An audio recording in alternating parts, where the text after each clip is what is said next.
Welcome back दोस्तों। मैं Aditya Gupta from NIT Jamshedpur आप सभी का स्वागत करता हूं आपके अपने चैनल टीबीआईटी में। तो दोस्तों, आज के इस केमिस्ट्री लेक्चर में हम पढ़ने जा रहे हैं कुछ इम्पॉर्टेंट टॉपिक्स जो किसी पर्टिकुलर चैप्टर के तो नहीं हैं पर आपके एंट्रेंस एग्जाम के पॉइंट ऑफ व्यू से बहुत इंपॉर्टेंट हैं। तो चलिए देखते हैं कि हम आज क्या क्या पढ़ने वाले हैं। तो देखिए, टॉपिक्स टू बी कवर्ड आज क्या है। हाउ डू एटम्स एग्जिस्ट, ये एक बहुत कॉमन क्वेश्चन है और आज इसका आंसर हम लोग पता करेंगे कि एटम्स एग्जिस्ट किस तरह से करते हैं। दूसरा जो टॉपिक पढ़ेंगे वो है major types of molecules. Molecules कितने टाइप्स के होते हैं उसको जानेंगे। फिर पढ़ेंगे हम एटॉमिसिटी, क्योंकि आपने कई बार ये कॉमन टर्म है, कई जगह सुना होगा, तो आज इसका हम मीनिंग जानेंगे। फिर है आयंस पार्ट टू इसलिए क्योंकि हमने आयंस एक बार ऑलरेडी पढ़ चुका है, उससे आयनिक कंपाउंड्स के फॉर्मूले बनाने भी सीख लिया है। तो आज हम आयंस का नेक्स्ट पार्ट पढ़ेंगे जो कंपटीशन में कई जगह पूछता है और कुछ इंपॉर्टेंट टर्म्स भी उसमें पढ़ेंगे। फिर जो लास्ट टॉपिक आज पढ़ेंगे वो है वैलेंसी ऑफ आयंस। तो चलिए शुरू करते हैं आज का ये लेक्चर। तो दोस्तों, आज का जो पहला टॉपिक है वो हम पढ़ने जा रहे हैं हाउ डू एटम्स एग्जिस्ट, यानी एटम्स हमारे नेचर में हमारे आसपास किस फॉर्म में एग्जिस्ट करते हैं, किस तरह से पाए जाते हैं। जो हमारा नेचर है उसमें एटम्स ऑफ एलिमेंट्स दो टाइप्स के पाए गए हैं, एक जो केमिकली अनरिएक्टिव हैं और दूसरे जो केमिकली रिएक्टिव हैं। ये जो रिएक्टिव वाले हैं इनका अमाउंट बहुत ज़्यादा है। मोस्ट ऑफ द एलिमेंट्स के जो एटम है वो हाईली रिएक्टिव होते हैं और वो किसी ना किसी के साथ कंबाइन होकर मॉलिक्यूल्स फॉर्म कर लेते हैं।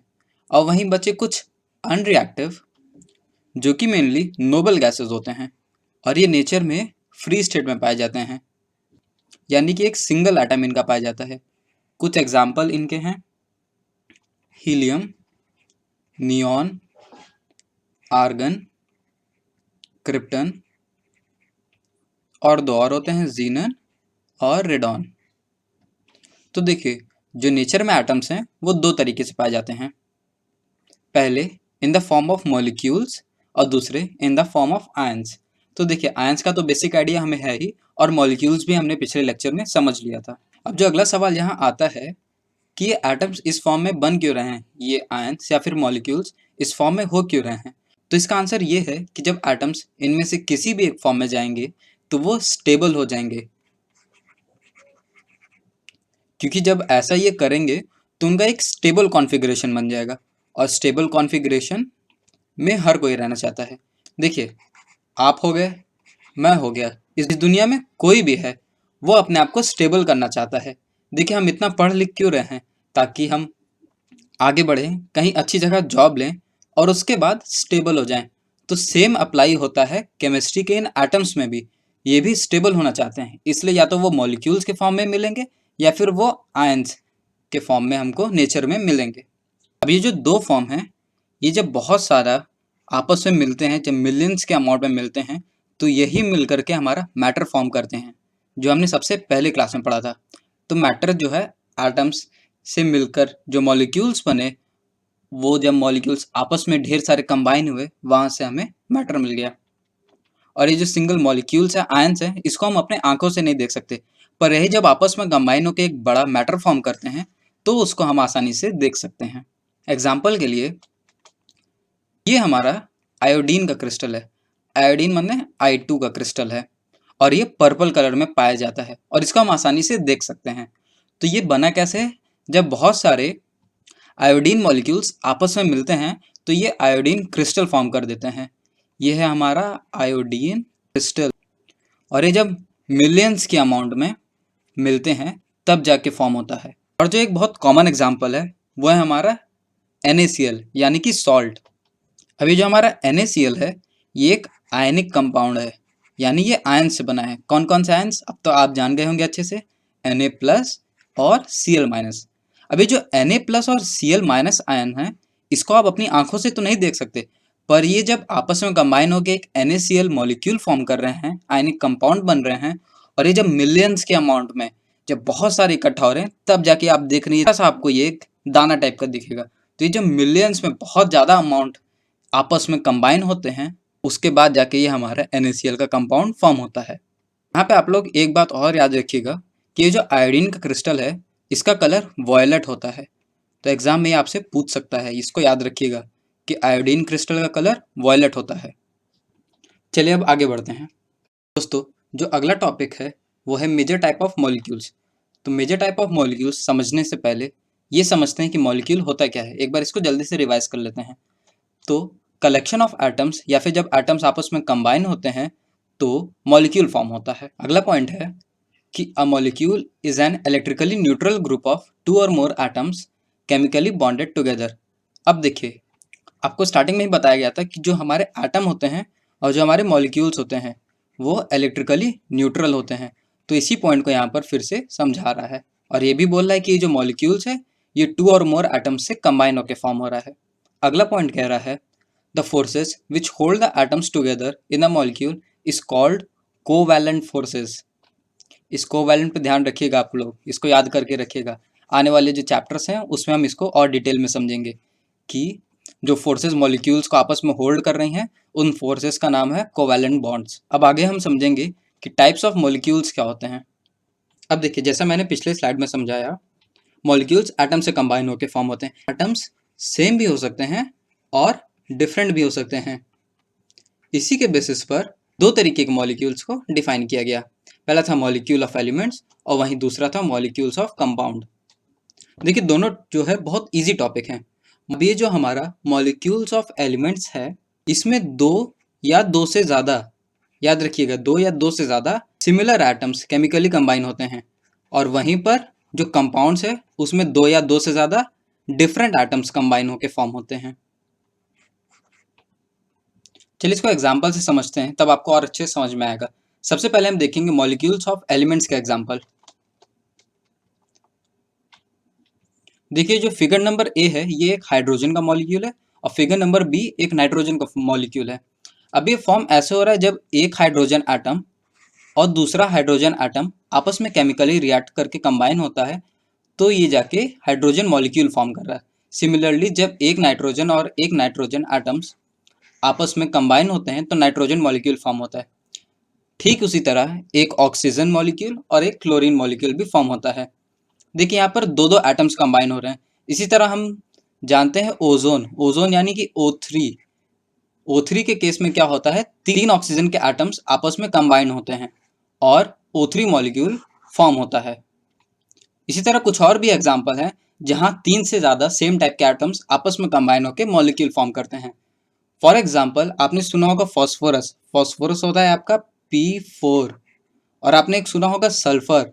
जो सल्फर का मॉलिक्यूल है वो होता है S8, यानी कि 8 सल्फर के एटम्स आपस में कंबाइन होके एक S8 मॉलिक्यूल फॉर्म करते हैं। अभी जो आपके अलग अलग नंबर्स हैं, कभी 2 हो जा रहा, कभी 3 हो जा रहा, कभी 4 हो जा रहा, कभी 8 हो जा रहा, ये नंबर्स ही एक नए टर्म को जनरेट करते हैं और उस टॉपिक का नाम है एटॉमिसिटी। तो चलिए यहीं पर हम एटॉमिसिटी भी समझ लेते हैं। देखिए, बेसिकली एटॉमिसिटी क्या होता है, number of atoms present in one molecule of an element is called atomicity. Example के लिए अगर हम O2 ले रहे हैं तो इसकी एटॉमिसिटी हो गई 2, क्योंकि यहाँ 2 एटम्स हैं। इसी तरह अगर O3 ले रहे हैं तो इसकी एटॉमिसिटी हो गई 3, क्योंकि यहाँ 3 एटम्स कंबाइन होकर फॉर्म हुआ है। इसी तरह P4 फॉस्फोरस, इसकी एटॉमिसिटी हो गई 4 और S8 सल्फर मॉलिक्यूल, और यहाँ पर इसकी एटॉमिसिटी हो गई 8।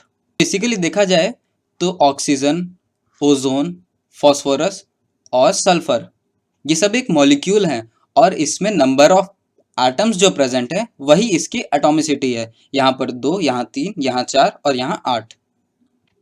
अब देखिए, जब स्टार्टिंग में क्लासीफाई करे थे तो कुछ रिएक्टिव एलिमेंट्स की बात करते थे जिनका नाम हमने कहा था नोबल गैसेस होते हैं।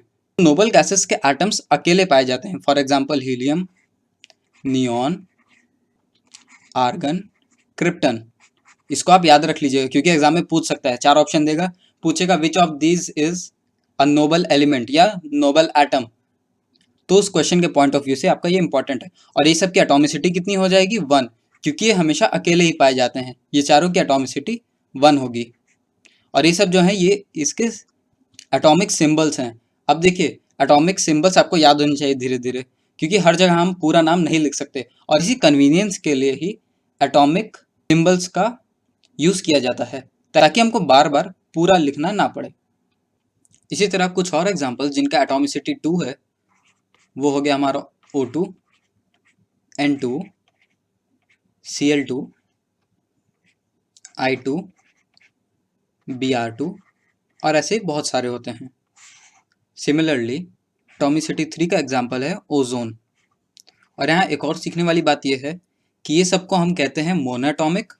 ये जो 4 एग्जांपल हैं जिनका एटॉमिसिटी 1 है, जिनका एटॉमिसिटी 2 है इनको डायटॉमिक कहते हैं, और जिनका एटॉमिसिटी 3 है इसे ट्राई एटॉमिक कहते हैं। इसी तरह हमारा जो टेट्रा एटॉमिक है यानी कि 4, उसका एग्जांपल है P4। और एक जो लास्ट एग्जांपल हमने पढ़ा था S8, इसकी एटॉमिसिटी है 8। और एक और नई बात, ये जो S8 है इसको हम सॉलिड सल्फर कहते हैं, सिर्फ सल्फर नहीं, सॉलिड सल्फर। एग्जाम में अगर क्वेश्चन आएगा तो पूछेगा सॉलिड सल्फर का फॉर्मूला बताइए, तो इसका आंसर हो जाएगा S8। तो हमने यहाँ तक अच्छे से समझ लिया कि एटॉमिसिटी क्या होता है with proper examples. I hope आपको अच्छे से समझ में आ गया होगा। अब चलते हैं अगले टॉपिक पे जिसको हम कंटिन्यू कर रहे थे, मॉलिक्यूल्स ऑफ कंपाउंड। अब देखिए, जब सिमिलर टाइप के एटम्स किसी एलिमेंट के कंबाइन हो रहे थे तो उसको मॉलिक्यूल्स ऑफ एलिमेंट कह रहे थे, पर वहीं जब डिफरेंट टाइप के एलिमेंट्स के एटम्स आपस में कंबाइन होंगे तो उनको मॉलिक्यूल्स ऑफ कंपाउंड्स बोला जाएगा। आइए इसकी डेफिनेशन देख लेते हैं। The molecules of a compound contains 2 और more different types of atoms chemically combined together. वही जो मैंने आपको अभी समझाया वो स्टेटमेंट वही कह रहा है। चलिए इसको अब एग्जाम्पल से समझते हैं। ये जो हमारा पहला एग्जाम्पल है ये है HCl का मॉलिक्यूल। और HCl में देखिए 2 डिफरेंट एलिमेंट्स के एटम्स मिल रहे हैं। यहाँ पर हाइड्रोजन एटम मिल रहा है और यहाँ क्लोरीन का एटम मिल रहा है। उसी तरह ये देखिए, ये हमारा पानी है, पानी मतलब H2O। यहाँ पे 2 डिफरेंट एलिमेंट्स के एटम्स क्या क्या हैं, एक हाइड्रोजन और दूसरा हमारा ऑक्सीजन।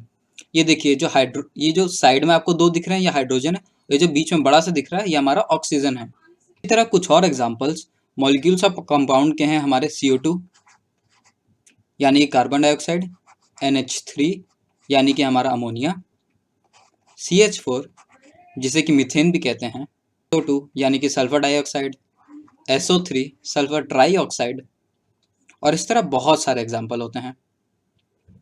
तो ये टॉपिक यहीं ओवर होता है। चलते हैं अगले टॉपिक पे। अगला टॉपिक जो पढ़ने जा रहे हैं वो है ions part 2, important for competition. देखो अब तक जो हमने इसके पहले पढ़ा था वो था आयंस का बेसिक्स, आपको आइडिया देने के लिए कि आयंस फॉर्म कैसे होता है और आयंस होता क्या है। चलिए जल्दी से मैं आपको रिवाइज करवा देता हूँ। किसी भी पॉजिटिवली या नेगेटिवली चार्ज्ड एटम को हम आयंस कहते हैं, यानी कि जब किसी एटम्स पे कोई पॉजिटिव चार्ज या नेगेटिव चार्ज आ जाए तो वहाँ से आयंस का फॉर्मेशन होता है।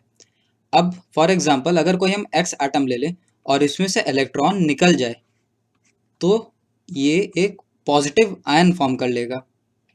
ठीक उसी तरह अगर किसी एटम Y में एक इलेक्ट्रॉन ऐड हो जाए तो ये नेगेटिव आयन फॉर्म कर लेगा। अब एक और नई बात जो सीखने वाली है वो ये है कि ये X+ जो फॉर्म हुआ इसको हम कटायन कहेंगे, यानी कि पॉजिटिव आयंस को हम कटायंस कहते हैं, और ये जो नेगेटिव आयन फॉर्म हुआ इसको हम अनायंस कहेंगे। और ज़्यादातर एग्जाम के क्वेश्चंस में आपको कटायन और अनायन ही लिखा हुआ मिलेगा, आपको पॉजिटिव या नेगेटिव आयन नहीं देखने को मिलता है, क्योंकि ये टर्म्स आपको थोड़ा पता होना चाहिए और ये एग्जाम के लिए इम्पॉर्टेंट भी है। चलिए अब आगे कुछ और सीखते हैं। आयंस के क्लासिफिकेशन में एक सिंपल आयंस और एक कंपाउंड आयंस जिसे कि हम पॉलीएटॉमिक आयन भी कहते हैं। अब जो सिंगल एटम से आयंस फॉर्म होता है उन्हीं को हम सिंपल आयंस कहते हैं, और जब ग्रुप ऑफ एटम्स आपस में ज्वाइन होते हैं और उसके बाद जो आयन का फॉर्मेशन होता है उसी को हम कंपाउंड या फिर पॉलीएटॉमिक आयंस कहते हैं। अब इसको एग्जाम्पल से समझते हैं ताकि आपकी अंडरस्टैंडिंग और क्लियर हो जाए। सिंपल आयंस के आपके एग्जाम्पल हैं sodium ion, magnesium ion, aluminium ion, oxide ion, और इस तरह और भी कई सारे एग्जाम्पल हैं। और एक और बात, इन सिंपल आयंस को मोनोएटॉमिक आयंस भी बोला जाता है। वहीं पे पॉलीएटॉमिक आयंस के आपके एग्जाम्पल हो जाएंगे कार्बोनेट आयन यानी कि CO3 double minus, sulphate ion SO4 double minus, ammonium ion यानी कि NH4 plus, hydroxide ion OH minus, और इस तरह बहुत सारे एग्जाम्पल हैं। अब इसके आगे आयनिक कंपाउंड्स और उनके फॉर्मूले बनाना हमने ऑलरेडी सीख रखा है। अब आज का जो लास्ट टॉपिक हम पढ़ने जा रहे हैं वो है valency of ions. The valency of an ion is equal to the charge on the ion. ये स्टेटमेंट हमें ऐसे समझा रहा है कि आयन पे जितना भी चार्ज होगा वही उसका वैलेंसी हो जाएगा। फॉर एग्जाम्पल अगर हम सबसे कॉमन एग्जाम्पल हमारा सोडियम ले लें, Na+ सोडियम आयन, तो इसका वैलेंसी 1 हो जाएगा। और जिसका वैलेंसी 1 होता है उसको हम मोनोवैलेंट आयन कहते हैं। इसी तरह कुछ और एग्जाम्पल से हम इसको समझते हैं। देखिए, किसी भी टॉपिक को समझने के लिए अगर आप उसके एग्जाम्पल समझ ले रहे हैं तो टॉपिक आपको अच्छे से और क्लियर हो जाएगा। तो ज़्यादा से ज़्यादा एग्जाम्पल से हमको हर कॉन्सेप्ट को समझना चाहिए। अब अगर किसी भी आयन पे 2 यूनिट चार्ज है, यानी कि अगर उस पर 2 प्लस या फिर 2 माइनस है, तो उसको डाईवैलेंट आयन बोलेंगे। ठीक इसी तरह अगर +3 या -3 चार्ज है तो उसको ट्राईवैलेंट आयन बोलेंगे। और देखिए, जैसे हमने अभी पहले समझा था कि ये जो पॉजिटिव वाले हैं इनको हम कटायंस बोलेंगे, और वहीं पर ये जो नेगेटिव है इसको अनायन बोलेंगे। याद कर लीजिए आप फिर से, पॉजिटिव कटायंस और वही नेगेटिव को अनायंस। अब जब किसी पे पॉजिटिव चार्ज होगा तो उसका हम पॉजिटिव वैलेंसी बोलेंगे, और वहीं पर अगर नेगेटिव चार्ज होगा तो उसको नेगेटिव वैलेंसी बोलेंगे। और ये जो पॉजिटिव और नेगेटिव वैलेंसीज है ये हमको अच्छे से याद होना चाहिए, क्योंकि अगर याद नहीं होगा तो हम कंपाउंड्स के फॉर्मूले नहीं बना पाएंगे। तो हमारे डाइवेलेंट के एग्जांपल्स हो जाएंगे magnesium ion Mg+2, calcium ion Ca+2, zinc ion Zn+2, ferrous ion Fe+2। Divalent के एग्जांपल्स हो जाएंगे ferric ion Fe+3, aluminium ion Al+3। ये तो हो गए हमारे पॉजिटिव आयन के एग्जांपल। इसी तरह नेगेटिव डाइवेलेंट आयन के एग्जांपल हो जाएंगे sulphate ion SO4-, oxide ion O-, carbonate ion CO3-, sulphide ion भी इसी के एग्जांपल में आ जाएगा S-। उसी तरह ट्राइवेलेंट आयन के एग्जांपल्स हो जाएंगे nitride ion N-, phosphide ion P-, और एक और फॉस्फेट आयन PO4-। अब एक और छोटा सा टॉपिक रह जा रहा है, उसको भी जल्दी से डिस्कस कर लेते हैं। टॉपिक को समझने के लिए हम 2 एग्जांपल लेते हैं। पहला है फेरस क्लोराइड, दूसरा है फेरिक क्लोराइड। अब देखिए, हमको पता है कि जो फेरस आयन है वो होता है Fe+2, और वहीं फेरिक आयन होता है Fe+3। तो जो इनका फॉर्मूला हो जाएगा वो बनेगा FeCl2 और FeCl3। पर कुछ बुक्स और कुछ एग्जाम में आपको दूसरे तरीके से लिखा हुआ मिलेगा। वो आपको लिख देगा आयरन क्लोराइड, और ब्रैकेट में उसका चार्ज मेंशन कर देगा। फॉर एग्जांपल यहाँ पर 2 लिख देगा ऐसे रोमन में, या फिर आयरन 3 लिख देगा। तो आपको यहाँ से इसका आइडिया लगेगा कि ये फेरस है या फेरिक है, इस पर डबल चार्ज आएगा या ट्रिपल चार्ज आएगा। अगर ब्रैकेट में ऐसे रोमन में 2 लिखा है इसका मतलब चार्ज +2 की बात हो रहा है, और अगर 3 लिखा है इसका मतलब चार्ज +3 का बात हो रहा है। चलिए मैं आपको एक और एग्जांपल से समझाता हूँ। अगर कहीं पर आपको लिखा हुआ मिलता है कॉपर आयन, तो वो 2 तरीके से लिखा हुआ मिल सकता है। अगर ब्रैकेट में 1 लिखा है तो ये हो जाएगा Q+, यानी कि कॉपर पे सिंगल प्लस चार्ज, और अगर ब्रैकेट में 2 लिखा हुआ मिलता है तो ये हो जाएगा Q', जो कि Cu+2 होता है। सॉरी, यहाँ पर ये +1 है, इसको फिर से लिख लीजिएगा, Q+ Cu+1 होता है। तो दोस्तों, आज का ये वीडियो यहीं ख़त्म होता है। मिलते हैं नेक्स्ट लेक्चर में कुछ नए टॉपिक्स और कुछ नए फैक्ट्स के साथ। तब तक के लिए all the best, keep preparing.